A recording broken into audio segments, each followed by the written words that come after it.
Welcome to Two Witness Teaching Program. Two Witness, a Bible teaching program to change and transform people. You shall know the truth, and the truth shall make you free. Let's dive into it.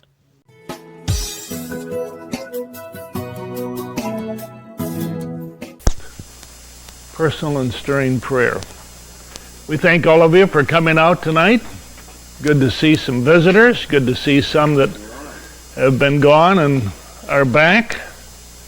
Been gone on business and have returned. We're finishing tonight Jesus versus the law study. There's probably just a little to do here, and then we want to launch off with our remaining time.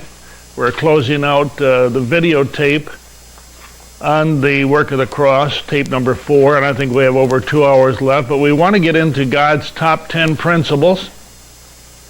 This was written 25 years ago, long before the top 10 series got started on radio and television and newspapers and so forth, but it was just 10 of what we thought.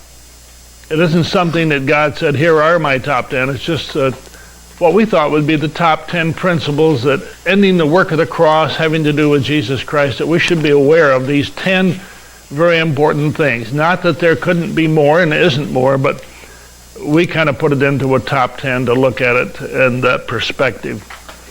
So go with me in your outline to page 29 as we pick up and continue the last portion of Jesus Christ versus the law. We discussed all the scriptures, all the important ones in the Gospels, on how Jesus broke various laws that were there when he was on earth by violating the Sabbath and certain foods and appearing with certain people and touching the dead or the lepers and so forth.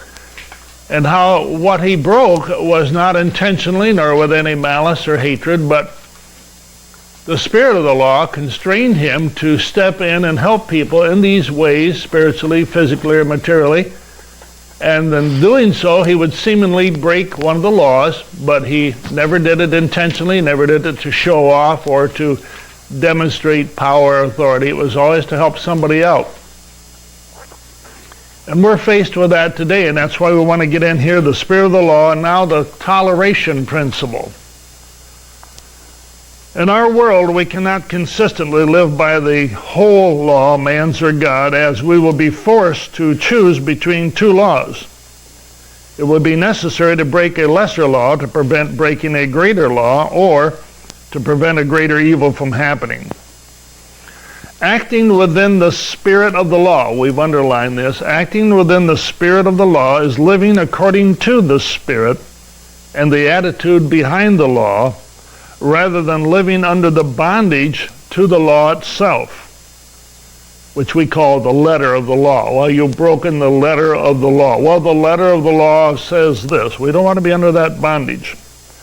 The term toleration principle refers to a principle which goes into play when God or the state and the conscience all tolerate, allow, that is, with no qualms or guilt or second thoughts, they allow the breaking of an established law. And we'll go through some of these, and you'll understand them when you see them and realize that you may have even participated in the breaking of some of these things, but for another higher purpose of fulfilling something else. Biblical examples of the toleration principle, we will not read the scriptures, they're there, but I do want to make a comment about each one of them. Examples of the toleration principle, number 1, David and the men were eating the showbread. David had already been anointed as the future king of Israel, but as of yet, King Saul was still in charge of Israel. And until God took him out of the way, David chose to stay back and away from Saul and not try to usurp his authority or move in on his territory. And so in doing so, were hunted down constantly by Saul, who wanted to kill him because he knew that he had already been anointed as the next king.